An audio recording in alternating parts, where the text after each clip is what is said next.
So welcome everyone. On behalf of the World Association of Girl Guide and Girl Scouts and Generation Unlimited, it is my pleasure to welcome you all once again in our workshop or in our session. As we all know, climate change is a defining challenge over time and poses a critical threat to our future. And yet, in the face of, I always wonder why in the face of climate crisis, so many people are paralyzed and unable to take action. The bystander effect is a real phenomenon, if I can say. And research shows that, or tell us that people are less likely to take action when issue isn't prioritized by their peers or by their governments, because most of us normally like to show off, if I can say. But there are also some examples where young people are leading efforts in mitigating the effect of climate change and driving scalable solution from the local to the national level. And I wish that we can learn from those examples today, as we are going to have different young people sharing their stories. So WAGGGS and Generation Unlimited have collaborated because of our mutual interest and belief in young people having the solution to this crisis we're talking about. The World Association of Girl Guide and Girl Scouts, as the leading voluntary organization dedicated to girls and young women, with 10 million members in 152 countries, we believe that young people, especially girls and young women, must participate at all levels of decision-making, design, delivery of climate programs in the world in order to shape a sustainable future for all of us. So with the hope that this workshop is going to be a great experience to everyone, I would hand over to my colleague Mishka to tell us a bit about Generation Unlimited. Thank you so much, Jermaine. Hi, everyone. A really warm welcome to all of you. My name is Mishka. I'm from Generation Unlimited. And let me just say it's an honor to be celebrating International Youth Day with you all. We know young people are facing these unprecedented challenges that no other generation has really faced before. And then just this week, we hear from scientists in a new report from the UN that the effects of climate change are accelerating, and we're really witnessing this unprecedented signal that our planet's in jeopardy. And with that news, it's hard to find a reason to celebrate, but we must, and we will today. But we also know it's difficult to know where to start, especially when we can feel like our individual efforts are not going to amass to this big systemic shift that we need to achieve in our communities and the world. But we're here today confident in the knowledge that young people, you all, are perfectly situated to carry out this task.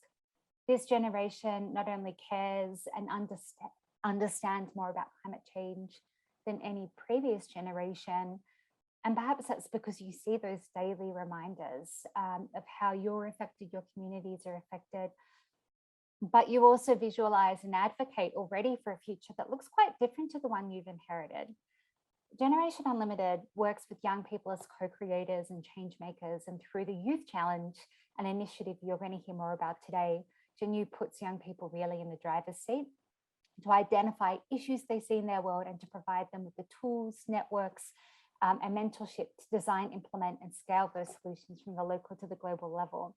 And over the past year, we've seen innovators time and again step up with solutions that are not only helping our planet, but are simultaneously addressing really complex social solutions.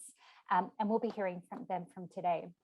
And WAGGGS and GenU has brought together advocates with innovators because the change we need is going to require policy change. It's going to require the mass mobilization of communities. It's going to require new businesses and new enterprises that are green to get us to a more sustainable future. So let's hear what they have to say. And together, let's increase the urgency in the work to a better, more cleaner future. Thank you so much for joining. And over and back to you, Jermaine. Thank you so much, Mishka, for welcoming us again. And I actually forgot to wish happy International Youth Day to everyone as we're celebrating this. So happy day to everyone. And without delaying, I will invite one of our greatest advocacy champion, Karabo, all the way from Lesotho, to tell us about the climate change program she's part of, and why for her or her side, she really cares about the gender dimension of climate change. So welcome, Karabo. Thank you very much, Jamai, for allowing me to address a beautiful audience. My name is Karabo Ligoda from Lesotho. I'm a girl guide from Lesotho. I'll be talking about the Girl-led Action on Climate Change program, which I am part of, the gender dimensions of climate change, as well as the effects of climate change. Girl-led Action on Climate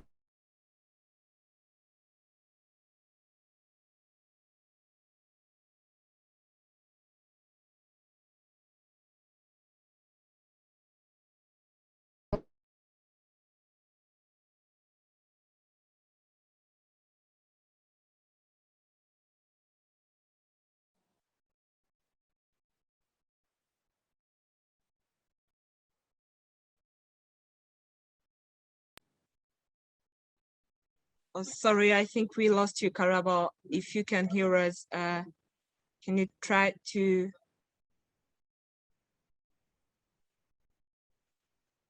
Karabo, can you hear us?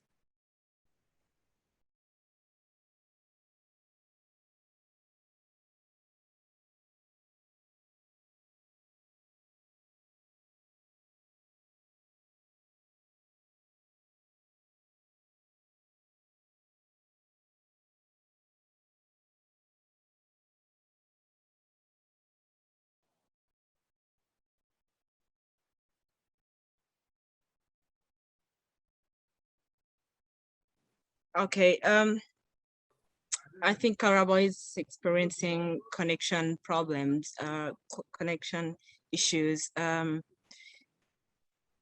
Maybe as we're waiting, we can go to the next topic on the agenda. Then we'll have Karabo once she's able to join back. So as we were talking about young people finding solutions, some of us always wonder what can be done at a personal level.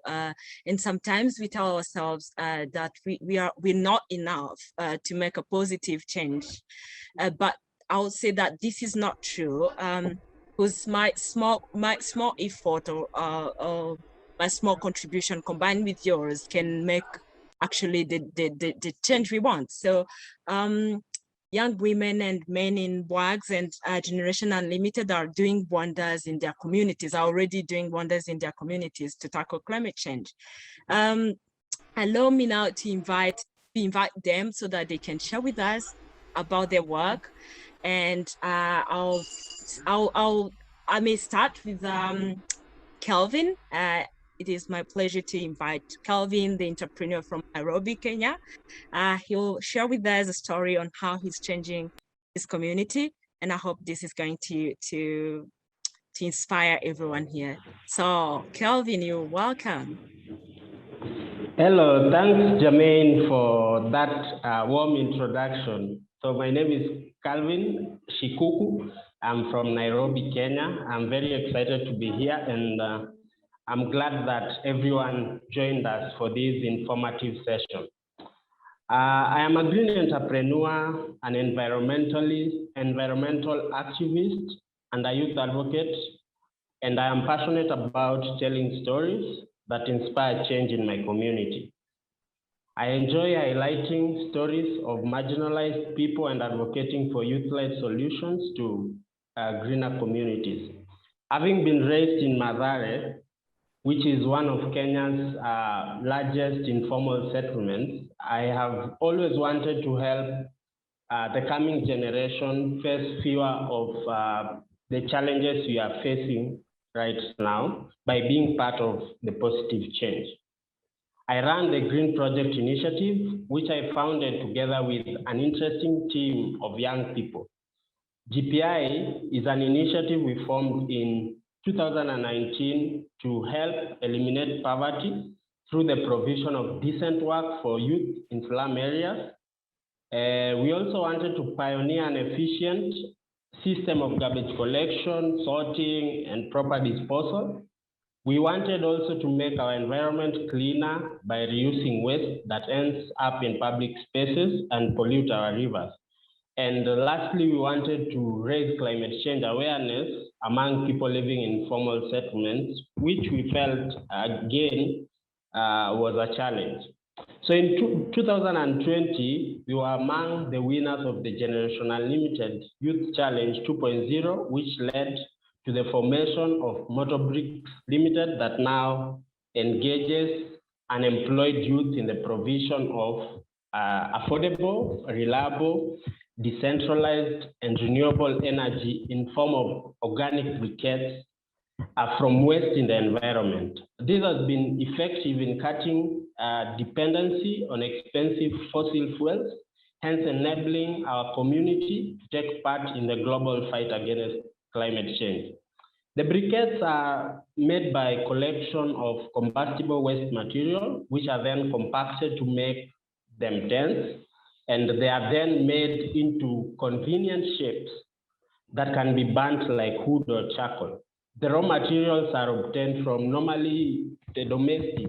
We have households, and we also have institutions like schools and the local environment. Winning Generation Unlimited has sparked an environmentally conscious youth network that is working to secure the lives of future generations through the Sustainable Development Goals. These young men and women are taking the lead in climate change awareness by advocating for behavior change among people living in informal settlements. I've always been baffled by the lack of climate change information among people of my age, and that is why I'm taking a bold move to do something about this challenge. It is very important for young people to step up and play a leading role in the world today, because we have to create more jobs and counter the growing rate of unemployment. We must produce more than we consume, that is obvious.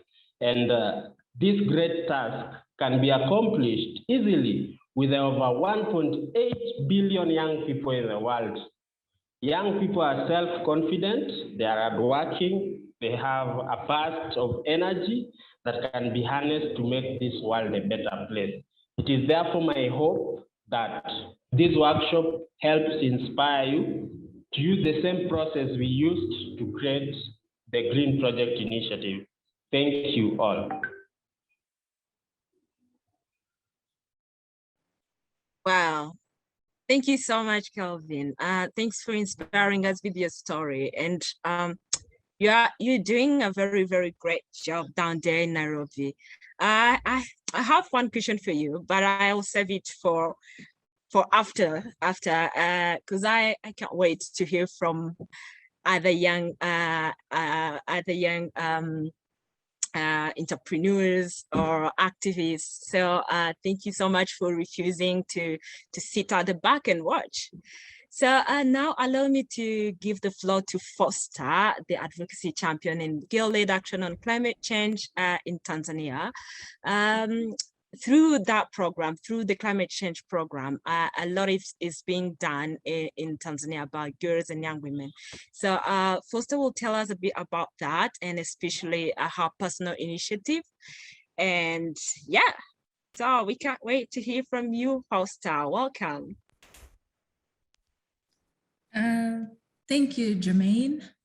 My name is Foster Alphonse. I'm a girl guide from Tanzania, Tanzania Girl Guide Association, and I'm also a part of the climate change curriculum co-creation team under the Girl-led Action on Climate Change program. I will talk about the Girl-led Action on Climate Change. This is an exciting new program designed by WAGGGS. It was built on the momentum within guiding movement, invested in tackling climate change to create a brand new strategic program. It is also being implemented in partnership with our member organizations in Benin, Lesotho, and Tanzania. where climate change presents clear threats to the environment, the economy, and people's health. It also aims to empower girls and young women to take actions, to speak out, to do whatever they can to tackle climate change, and will not go back and target numbers. And I will share with you how WAGGGS is doing to support us to not be bystanders. Mishka, next slide. Yes, WAGGGS values the importance of putting girls and women at the forefront because we are experts of our lives. With our co-creation approach, we designed the climate change program. Through this process, girls and young women from the listed countries took time to share their concerns about climate change and what they would like to learn about it. We suggested different kind of activities we would wish to do and the approach to be used with consideration of the local context. This is leading us to have 3 different versions adopted to each country because our realities are different and in for each country activities may differ according to the local context. The curriculum will surely guide us in coming up with relevant and sustainable climate actions to our communities. Mishka, next slide, please. Okay, the process took a bit of time, but it was worth all the time and effort invested in because it gave space to girls and young women to share their ideas, to shape the curriculum in the benefits of learners.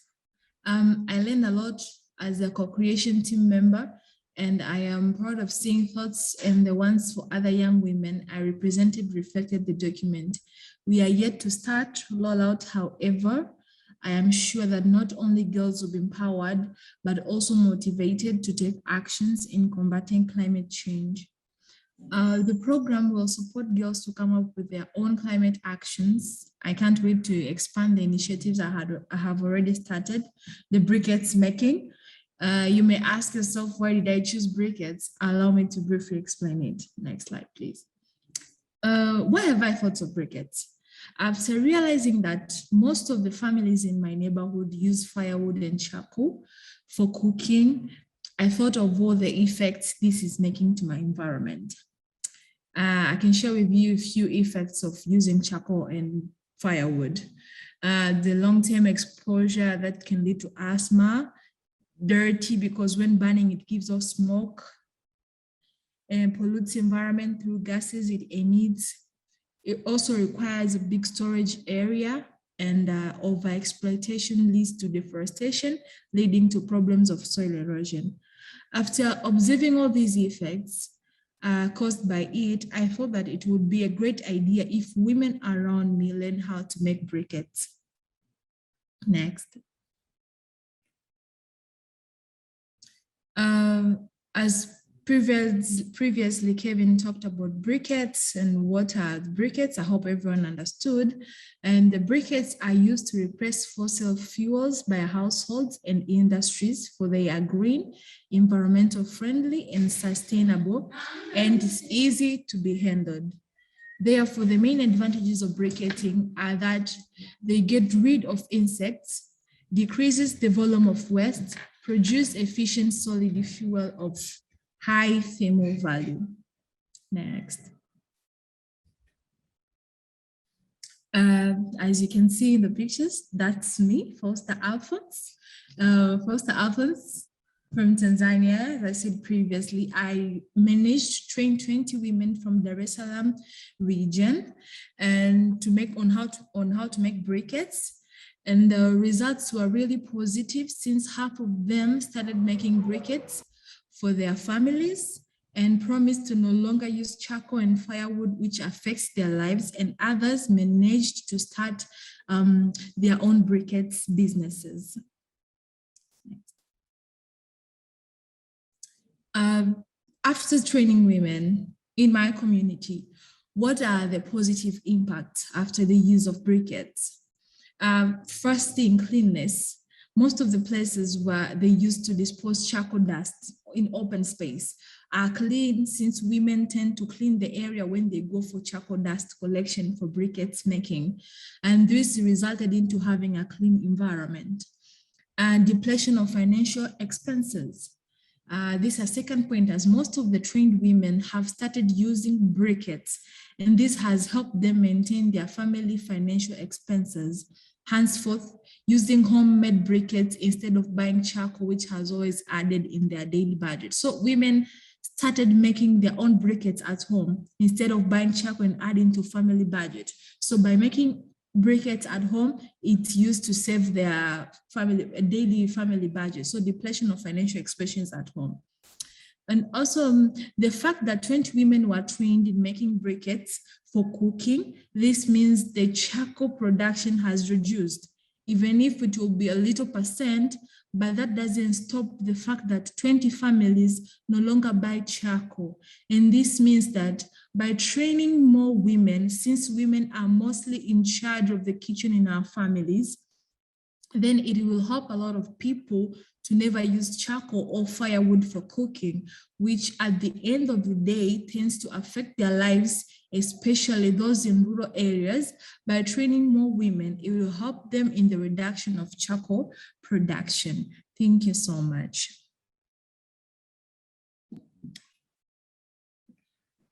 Wow. Isn't it beautiful what these young men and women are doing in their communities? Thank you so much, Foster. You're doing a great job, and by supporting girls and women to be part of the solution, as we were saying at the beginning. As actually what Kabrabo was supposed to be telling us, which is prioritizing the gender dimension of climate change. So I have two questions, and one will go to you and another one to Kelvin, the one that I saved before you take the stage. So the first one goes to you, Foster. You're a Girl Guide, and non-formal education is a pillar of Girl Guide and Girl Scouting approach to work with girls, and it has been there for 100 years, if I'm not mistaken.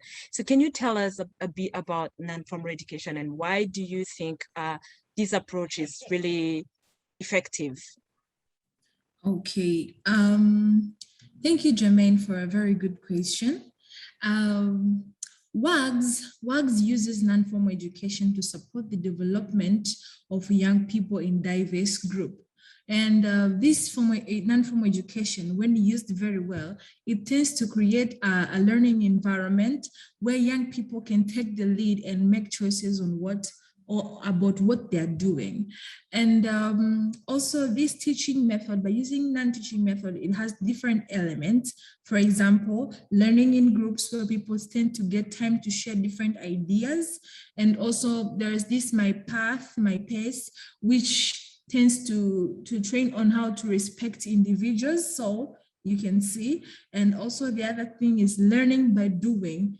Through non-formal education, we learn by doing, so that what we are teaching or what we are training people are being also taught by both like practically and theoretically, and also connecting with others and connecting with the world. So on my own point of view, that this non-formal education is a pillar of support for the young leader to be able to take the lead and make choices of what they want to do.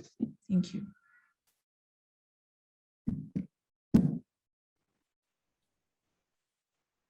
Thank you so much, Tessie. The second question I have, I would comment a lot about what you're telling us, but time is really flying. So I'll go straight to the second question, which is for Kelvin. So Kelvin, you told us about your Great Green Project in Tanzania, and the whole long way that you took, or the process. Can you tell us more about how you came up with that idea, and just a bit more again on the process that you went through? Thank you. I would honestly say when we started, all we had was a challenge and a passion to solve it, but we did not have the skills to make that real change happen. I'd love to know more about how I can be a part of this WAGGGS initiative. Will it be all right if I contact you via email to ask you something? Sorry for that. Sorry, Kelvin, can you go on? Yeah, so we had a challenge that we wanted to solve, and we had thoughts of a solution that we thought would solve that challenge, but we did not have the skills to really make a change. So during the youth challenge, we were challenged to empathize, and this is just putting yourself in the shoes of a person you want to make the product for. Or at first thought, I thought this was crazy, and but the process literally unlocked our thinking, and we reimagined our product or service by bringing the needs of the people who use that product and service to the forefront. That is, in essence, we are being introduced to human-centered design. Our passions and hobbies became very useful at this point. As I said earlier, I like making videos. So as I was collecting stories within my community, there are a lot of things I was learning. Same as the young people who helped me in this initiative. And they brought all that experience. And because we are also from an informal settlement, we had faced challenge with while going to school and so on and so forth, challenges with employment.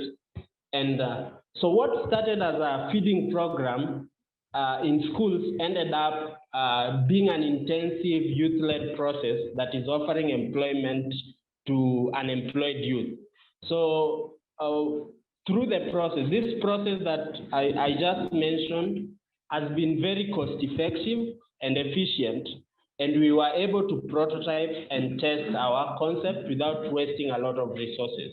So what I will say in simple terms is that the journey of the Green Project Initiative started with we have a challenge we want to solve, we don't know how to solve it, and then we are taken through a process that helps us unlock our creativity and brainstorm ways that makes us test a better idea to make the solution that we have possible. Thank you.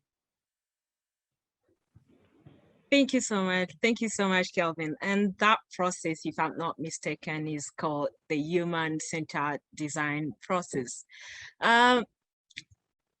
Maybe we'll need to hear a bit more about that, and I'll invite Lisa after. But I can first thank you and Fausta for inspiring us, inspiring everyone here, and especially and personally, I am inspired by the work you guys are doing. So keep it up. And before I can invite Lisa, I would like to know if Karabo is back. Karabo, if you can hear us, I can give you the floor so that you can share with us your passion and the reason that is pushing you to stick on the advocacy of the gender dimension of climate change. Thank you very much, Jamai. Like I said, I am Karabo Lokota, a girl guide from Lesotho. I'll be talking about the Girl-led Action on Climate Change program that I'm part of, the gender dimensions of climate change and the effects of climate change. Girl-led Action on Climate Change is an exciting new program designed by WAGGGS and will be implemented in partnership with WAGGGS member organizations in Benin, Tanzania, and Lesotho. The program aims to increase awareness of climate change-related issues, to support direct adaptation and mitigation action at community or national level, and increase future capacity for women to take leadership roles in climate change response. Using a climate change curriculum tailored to the local context of these three countries, the program aims to reach out to 45,000 young women and girls directly and 90,000 community people indirectly. The program will support 180 guiding groups to do community activities and 60 young women to be the climate change advocacy champions. Research shows that women and girls are disproportionately affected by climate change and land degradation because they have less access to basic human rights and face systematic violence that escalates during periods of instability, such as natural disasters. Natural disasters lower women's life expectancy more than that of men's, and in some cases, women make up as much as 90% of those killed in weather-related disasters. Despite this, women and girls are often excluded around the climate change discourse. They are viewed as passive victims of catastrophe or beneficiaries of adaptation approaches rather than active participants or leaders of adaptation and mitigation plans. Studies show that in the coming decades, that global temperatures will continue to rise due to the greenhouse gases produced by human activities. The sea level rise is projected to rise another 1 to 8 feet by 100s as a result of melting land ice and expansion of seawater as it warms. The storm surges and the high tides could combine with sea level rise and land subsidence to increase flooding in many regions.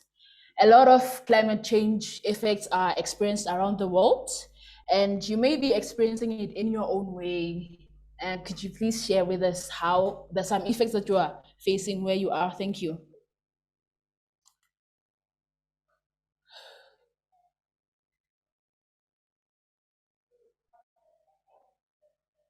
Thank you, Karabo.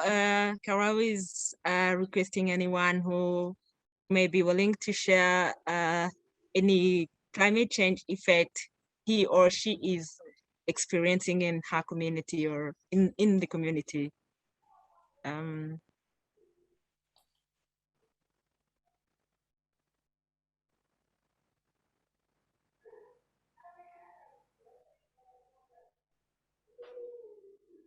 Some ideas are being shared in the chat box.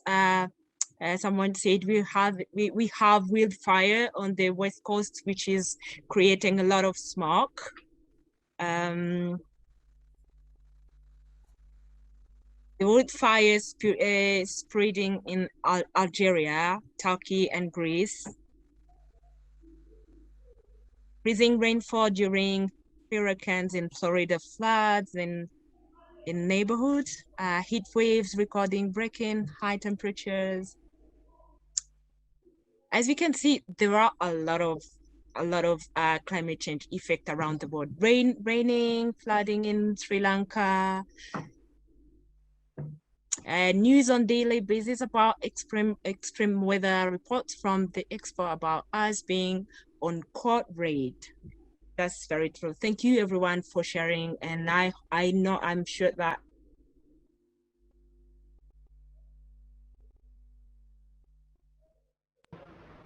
Jermaine, I think you're muted. Oh yeah. Oh yes. Oh, sorry. I was sorry. I was actually trying to read what was being shared in the chat box, but I think everyone is able to read then, so I can maybe choose one like heat waves recording breaking high temperatures. Thank you, Andrea, for sharing this. I will invite everyone to go in the chat box to read more about what is happening around the world on that, so that we can save time. And as I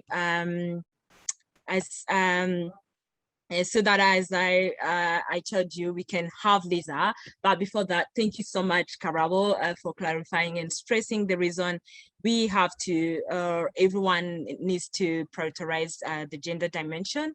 It is indeed important, an important point to consider if we mean to find sustainable solution for climate change. So I will go straight to Lisa, my colleague Lisa, who's going to tell us a bit more about the human-centered design. And I think that this is going to help us in the next step. Thank you so much and welcome, Lisa. Thank you so much, Jermaine. So good morning, good afternoon, everyone. My name is Lisa Njenga. I'm from Kenya, the Youth Engagement Officer at Generation Unlimited, and I'm also a secondee from the African Union. I hope you guys can all hear me well. So as Karabo said, I'll be taking you through a brief overview of the human-centered design methodology. And Calvin briefly mentioned this. I've also had the pleasure to employ this methodology by co-facilitating workshops for youth volunteers across the African continent, where we utilize this process to help volunteers spark up innovative projects that they can take forward to solve problems in their communities, just as Foster mentioned and Calvin, and just as they're doing in their own communities. So that's what human-centered design is all about. It's a problem-solving process that begins with understanding the human factors and the context surrounding a certain challenge. And then based off of this information, developing solutions that are practical and appropriate in a given context. It's a great method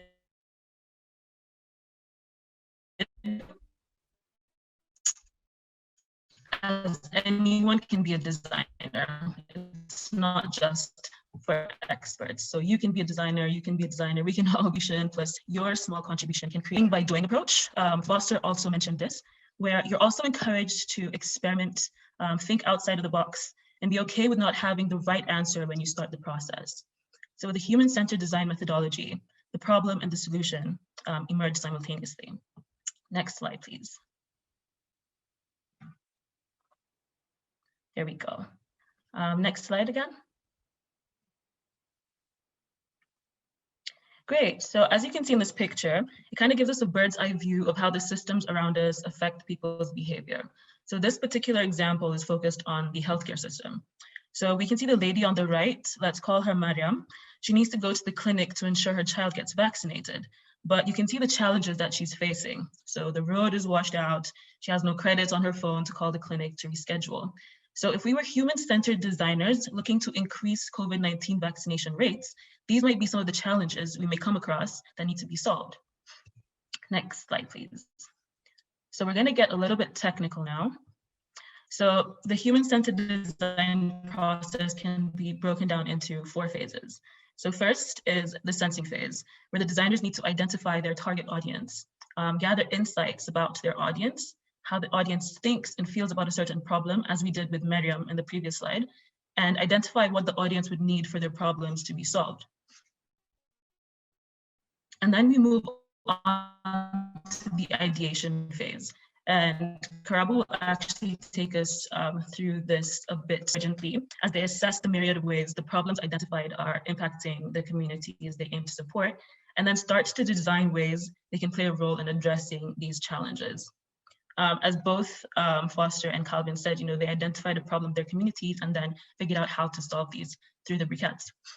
Then we move into the prototyping phase. So this is kind of the meat of the process, as the designers now have to converge their thinking, pulling the ideas from the ideation phase closer together to achieve their goals, and then create small-scale draft versions of their concepts, test them with the members of their target audience, then gather feedback and refine their concepts accordingly.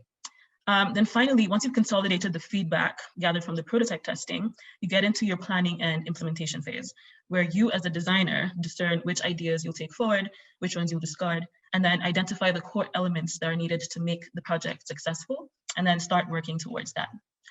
Next slide, please. You can do the whole thing. Thank you. So in a nutshell, human-centered design is all about building a deep empathy with the people you're designing for. So generating tons of ideas, right? Building lots of different prototypes, then sharing what you've made with the people you're designing for, and then eventually putting your innovative new solution into the world.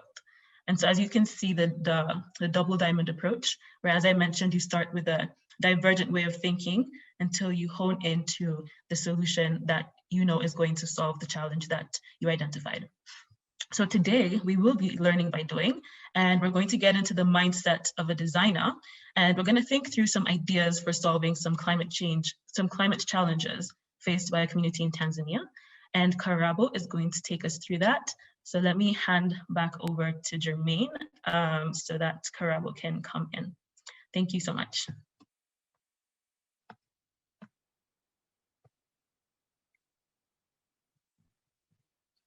Jermaine? Were twin sisters from Tanzania. Fiona and Flora were twin sisters from Tanzania. The two sisters lived harmoniously in a peaceful neighborhood located by the coast because they loved the view of water. They were able to secure good paying jobs and lacked nothing.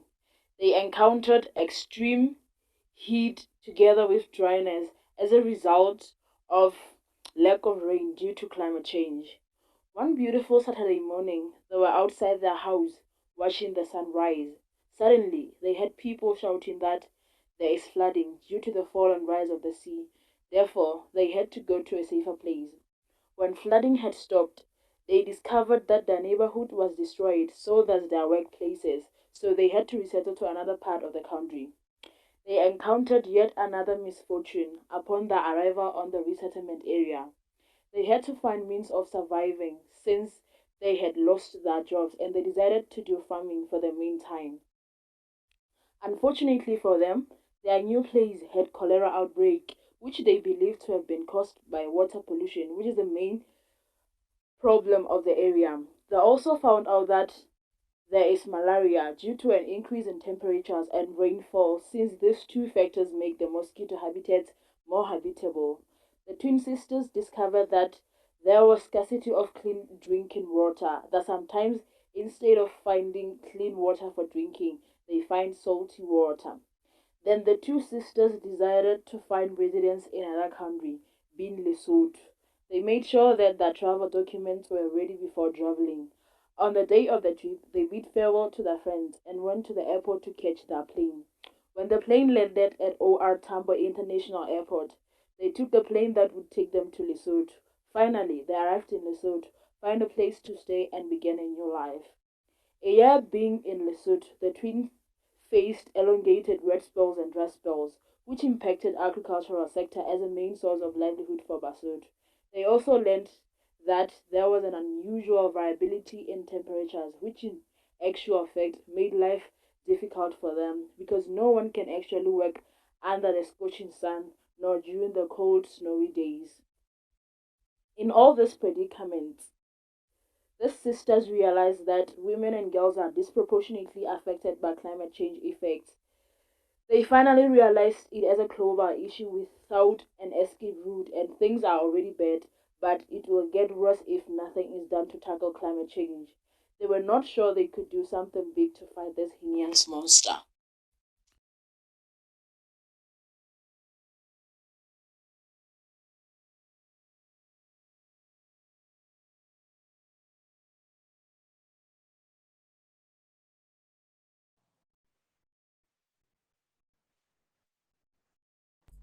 Um, the story is about the two sisters from Tanzania who are facing climate change effects, but in actual fact, they decided to go away from Tanzania, hoping that if they reside in another country, they won't find the problems again. But they did find some misfortunes of climate change.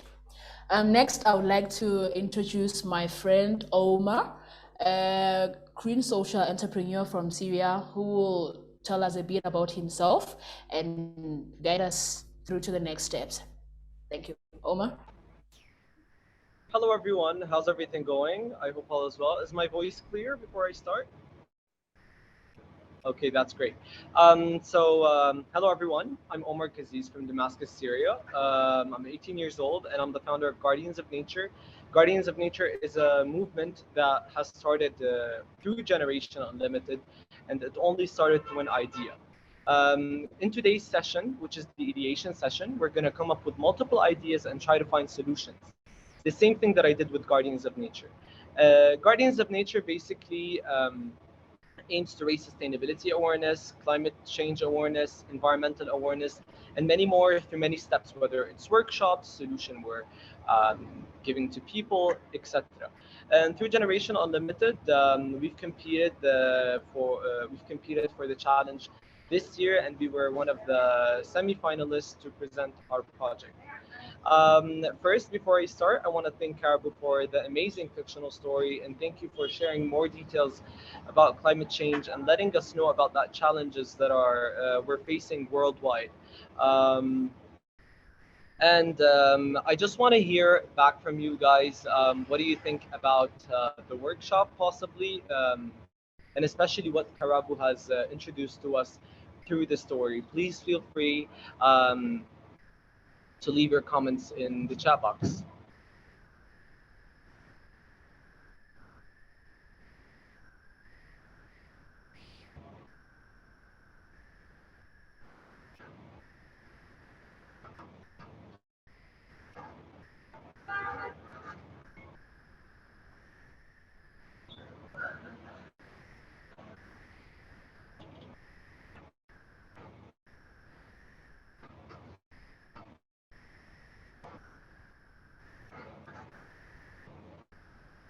Yes, so from Mishka, we were hearing that the twin sisters were climate refugees, and unfortunately, this is one of the most unprecedented things that are happening right now, and especially now. As you know, the IPCC report for 2021, it shows that code red has been risen for the climate crisis. It's not only an issue and climate change, it's a crisis right now, and we're having many climate refugees, unfortunately now, and this could increase throughout time. So today, as I said, through the ideation session, we're going to try to find solutions for those things through the ideation session. Mishka, if you could just please present the PowerPoint, perhaps.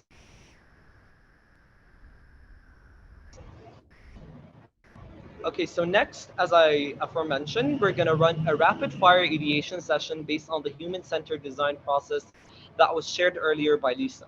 We're going to get our creative juices flowing and try to solve some of the issues that Flora and Fiona are facing, not only in our communities, but through that around the world, hopefully finding a solution. Next slide, please.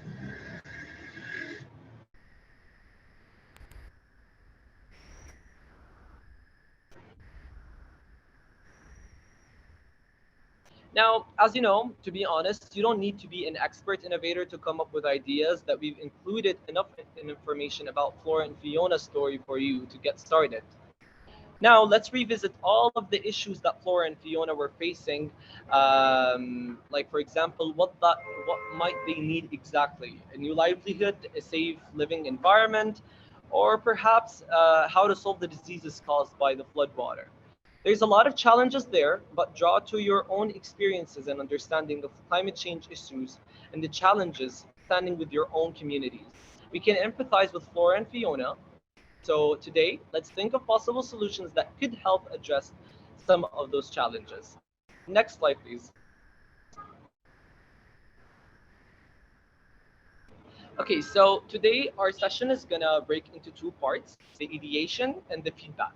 The ideation is gonna be a quick fire brainstorm where we're gonna think as many solutions as possible that we believe that could help solve the climate challenges our users are experiencing, whether it's in our communities, the world, etc. And then we're gonna have, after the 5-minute mark, we'll feedback. Just simply nominate yourself to speak. I'm gonna choose a few people to speak, or write them simply in the chat box. Lastly, once we're done with all of this, you're gonna pick your favorite idea you came up with and share it with the group by simply putting a heart next to your favorite idea. Please remember and note that you only have 2 hearts available to use for your favorite idea. Now, we're going to get to the rules. Next slide, please. Thank you. So just as you know, remember that there are no limits at this stage of the process. We're going to try to create as many ideas as possible. Just simply try to create anything. Put all of your ideas in the chat box. That's actually how Guardians of Nature became an actual project and has implemented impact. So even the smallest, tiniest idea could be actually one of the greatest solutions. So if you have anything, just feel free to share it. It's a non-judgmental zone, and it is really necessary that we insert all of our ideas at this stage. It is called brainstorming. So 5 minutes starts in 3, 2, 1. Mishka, if you could just please run the timer, perhaps. I'm running one at my end too. Thanks so much, Omar. Yeah, let's keep it for 5 minutes.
Okay, so I just want to note we have 2 minutes left. 3 minutes, pardon me.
Okay, so guys, time is up. Mishka, if you could could possibly go back to the slide. Okay, so those were amazing results. I could hear everyone speaking in the chat box about ideas. We could hear about implementation of laws of boycotting, also of unsustainable culture. Those are all really amazing ideas. It is really important. We try to implement laws to, let's say, perhaps try to go into more of a digital transformation world or into a sustainable world. This is actually happening in many countries that are banning, for example, use of single plastic items. That is really great.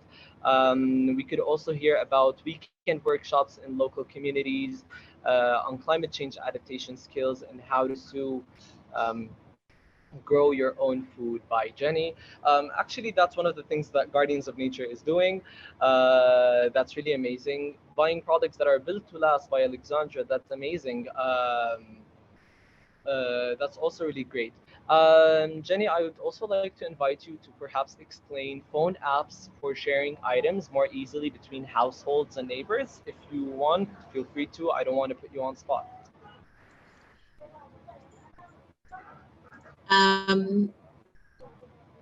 Yeah, thanks, Omar. I haven't thought it through much. Just following the instruction, just to ideate and just put stuff out there. But it's channeling, it's inspired by like companies like eBay, where they are actually promoting the circular economy and the selling of secondhand goods to other people who might want them now, and it just trying to create apps that facilitate that and make it a bit easier. And I think even if the idea is already out there, we could still help the climate crisis by making more apps, making them more accessible, making them tailored by goods, you know. And I think that could help us more easily avoid buying new products, which can save a lot of carbon. Yeah, that's really great. So you mean actually like creating an app for recycling things, offering to others? More like sharing and borrowing. That's why there's exactly. That is really great. So you could say it's like the sustainable version of secondhand eBay.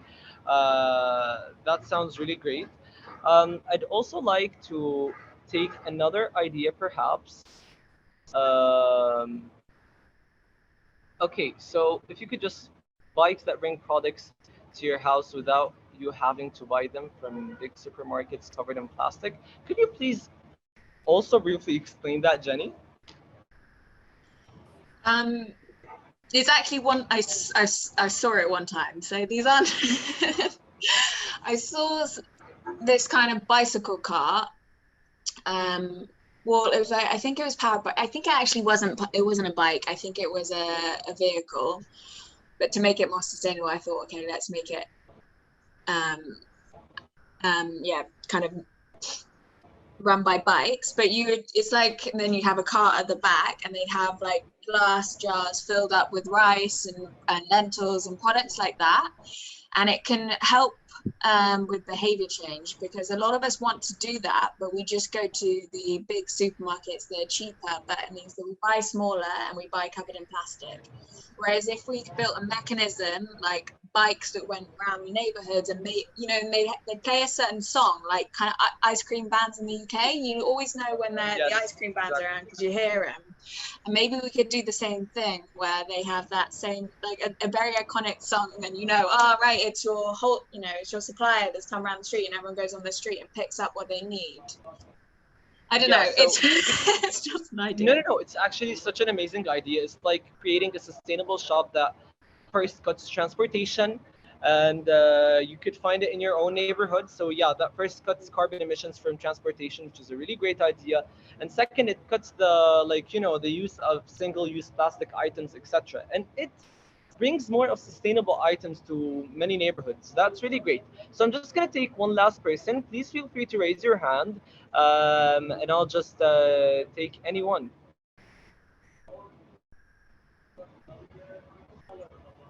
Hi, Omar. I can jump in for a moment if I'm allowed.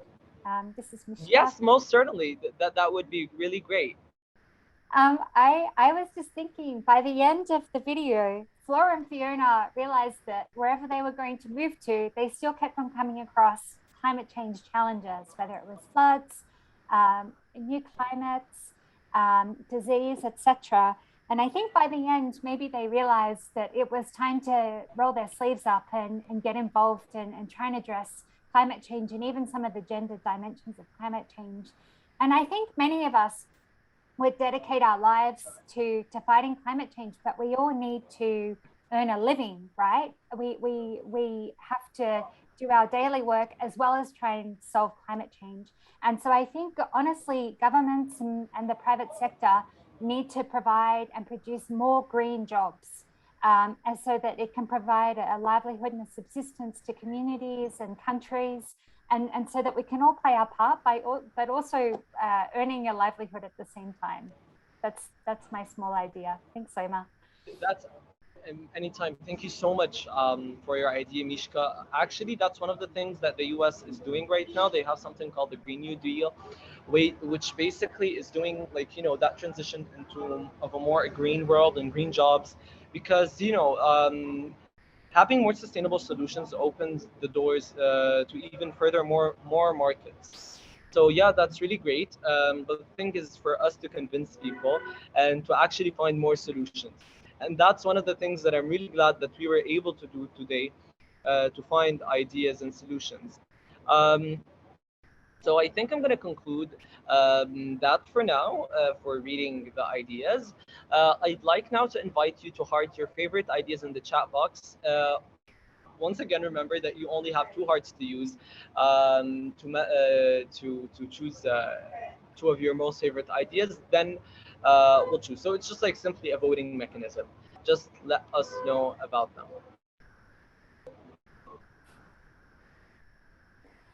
Hey, Omar, I've just realized that people can't heart in the chat box. So I would say apologies for that. And you can just write what your favorite one was. Sorry for the confusion there, but just feel free to write whichever your favorite solution was. Thank you so much. Sounds amazing.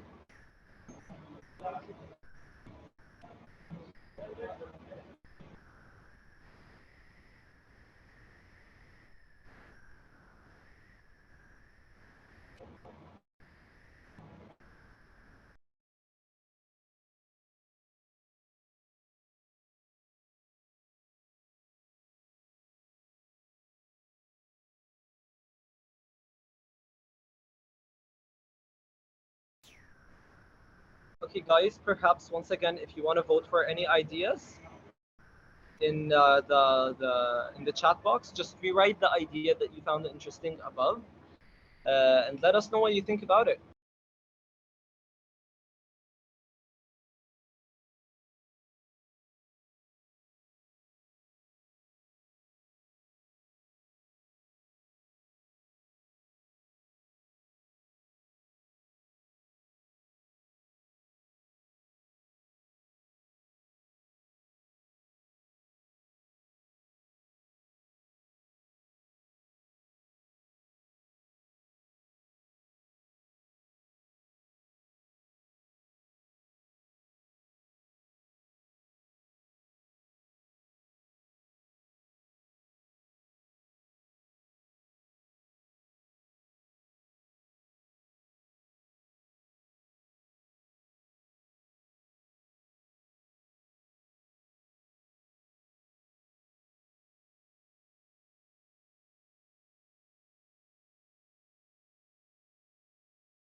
Okay, so I think we have it's between two winners, but it's kind of like I'm gonna say both.